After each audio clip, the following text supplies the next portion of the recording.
ஏய்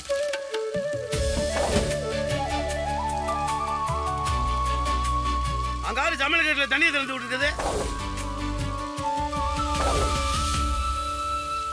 தண்ணியை நான் வானத்திலிருந்து வந்து சும்மா ஓஜாவை விழுந்துருக்கு. சும்மா தண்ணியை திறந்து விட்டுருது. அதுக்கப்புறம் டேங்கில் தண்ணி இல்லைண்டு ஒரு நாளைக்கு 5 தடவை மோட்டர் போட்டா கரண்ட் பிள்ளை யாரும் உங்க ஒப்பனா கட்டியான். தண்ணி விழுகிற சத்தம் கேட்குதா இல்லையா? அடைங்க. ஏங்க இப்ப எதுக்கு வாழ்வாளும் கத்திட்டு இருக்கிய?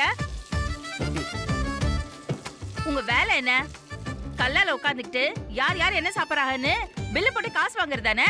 அதை விட்டுவிட்டு கிச்சன்ல ஏன் தண்ணியை திறந்து விட்டியன்னு கேட்டா, அடுப்படியில எங்களுக்கு 1008 வேலை இருக்குங்க, அதெல்லாம் எதுக்கு இப்போ உங்களுக்கு? ஷோ, நாங்களே வேகாத வெயில உட்காரத்துக்கு ஒரு நிமிஷம் கூட இல்லாம அடுப்படியில வெந்துட்டு இருக்கோம். நீங்க இங்க ஜம்முன்னு உட்காந்துட்டு எங்களை அதிகாரம் பண்ணிட்டு இருக்கீங்களா?